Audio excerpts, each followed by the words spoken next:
हंगामा देखने को मिला, क्या कुछ कहेंगे उसको लेके? मैम देखिए, जो पिछले 3 दिन से इधर नीचे रखिए माइक।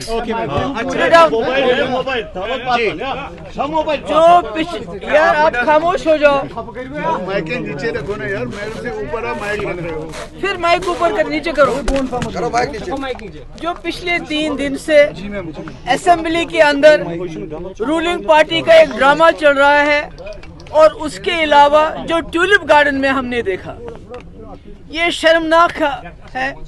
खासकर जो इस मुल्क के मुसलमान हैं, जिनके ऊपर इस वक्त बीजेपी का पूरे ताबड़तोड़ हमले हो रहे हैं, उनको यहाँ की लीडरशिप उमर साहब ने, फारूक साहब ने मिलके, जो वहाँ से मिनिस्टर आए थे किरण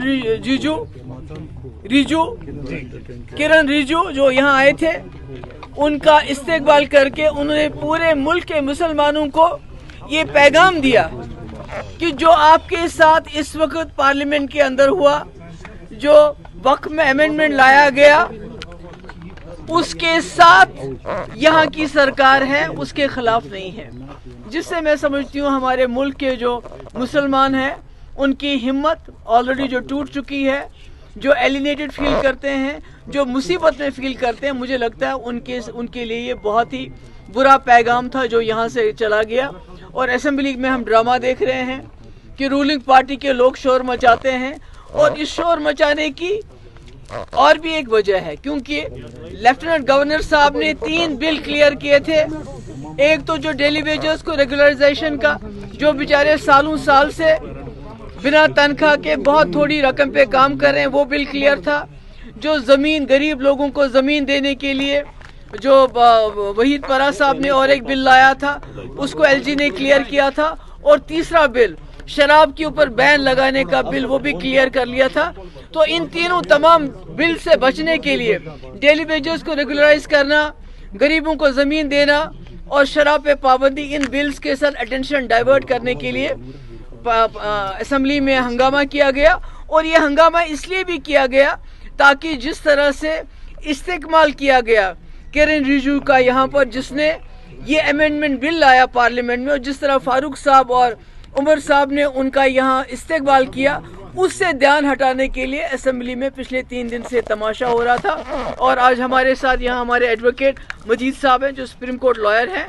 तो आने वाले 1-2 दिन के अंदर इंशाल्लाह हम भी इस जो वक्फ बिल पे अमेंडमेंट लाया गया, उसको चैलेंज करेंगे।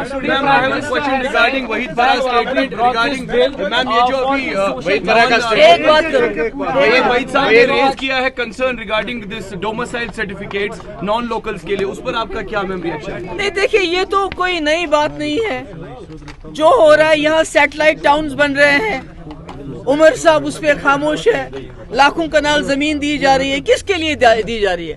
ये जो नॉन लोकल्स 83,000, आप मुल्क के अंदर कहीं भी नहीं देखेंगे इतने लोगों को एक साथ 2 साल के अंदर डोमिसाइल मिला हो। तो ये जो सैटेलाइट टाउनशिप्स बन रहे हैं, डोमिसाइल दिया जा रहा है, ये तो सारा एजेंडा है जिसको उमर साहब अब इम्प्लीमेंट कर रहे हैं। Ma'am, Prime Minister has said that they have brought this bill just to give social justice to Muslims, and also 2013 amendments on the law when it was enacted has benefited land mafias because of the Waqf Act which was earlier there. How do you see the statement that whether it has really empowered Muslims socially? नहीं, मुझे tell me why not the Muslims taken on board before bringing in this amendment?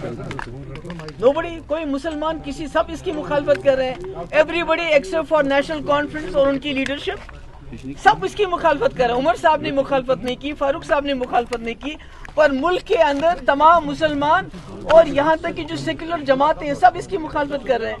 अगर ये मुसलमानों के हक में होता तो मुसलमानों के मडगुजारों पे इस वक्त कब्जा करने की कोशिश थी। मैडम, इस ड्रामा का क्या इम्पैक्ट पड़ सकता है?